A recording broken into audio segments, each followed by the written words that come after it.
में जब गलवहियां दिए हुई अचानक युगल सरकार हमारे सामने हो और हम देख रहे हो कि शीश फूल चंद्रिका मुकुट की तरफ झुकी हुई है और मोर मुकुट चंद्रिका की तरफ, और बहाने से श्री लालजू नीलांबर संहारना, केश संहारना आदि ये बहाना लेकर प्रियाजू का स्पर्श कर रहे हैं।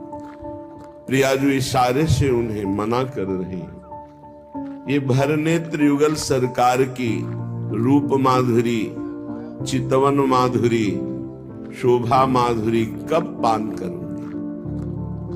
श्री वृंदावन दास जी महाराज कह रहे हैं कि ये रूप माधुरी तो केवल वृंदावन की कृपा से ही नेत्रों को पान करने का अवसर मिलेगा। यद वृंदावन मात्र गोचर महो यन्न श्रुति कम शिरो प्यारोढ़ुम क्षमते नयच्छिव शुकादे नाम तु यध्यानगम। ये ईश्वर कोटि के महापुरुषों के भी ध्यान में न आने वाली जुगल जोरी है। यद वृंदावन मात्र गोचर महो, अगर कोई देख सकता है तो वृंदावन की कृपा से वृंदावन में देख सकता है। आराधना आप कहीं भी करो, पहले वृंदावन प्रकाशित होगा, फिर प्रियालाल।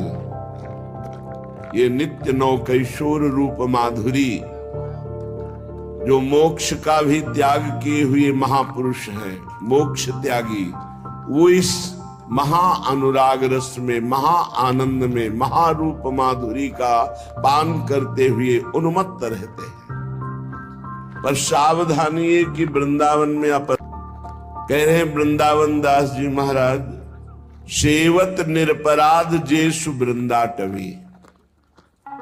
बिल्कुल अपराध नहीं बनेगा, कोई अपराध नहीं बनेगा, बिल्कुल डरने की जरूरत नहीं। पर एक बात सुधार लो, अहंकार।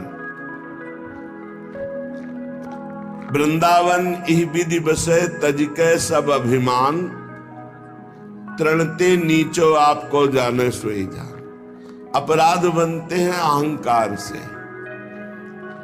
पुरुषत्व का अहंकार, देहाभिमान, गुण का अहंकार, विद्या का अहंकार, कई तरह के अहंकार होते हैं। यदि अहंकार लेकर वृंदावन आओगे तो अपराध बन जाएगा। ये महारानी जी का महल है, तुम किस काम के हो? क्या तुम में गुण है?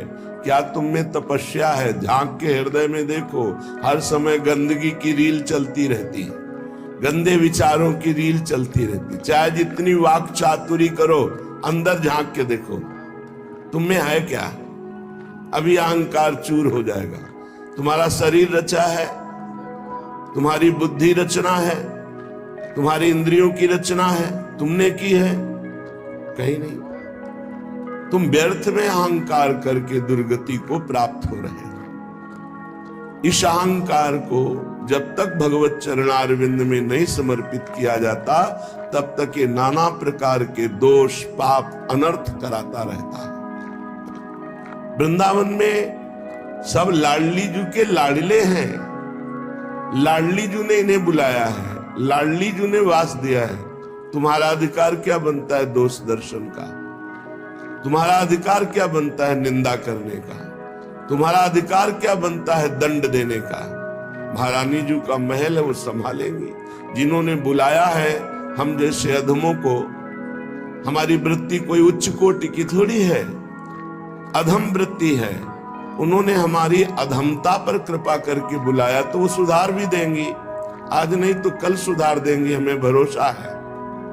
अगर ना भी सुधरे तो जैसे अपवित्र हृदय वाले को धाम वास करा दिया, ऐसे मुझे अपवित्र को अपनी प्राप्ति भी करा देंगी, ये विश्वास है। क्योंकि मेरे किसी सद्गुण या तपस्या या पवित्रता या भाव को देखकर नहीं बुलाया, अपनी तरफ से बुलाया है। तो इसलिए हर वृंदावन वासी, खग मृग पशु पंछी जड़ चैतन्य जो भी दिखाई दे रहा है, ये श्री राधिका कृपा के द्वारा ही आए हुए हैं। महाप्रभु हरिवंश चंद्र जी हैं।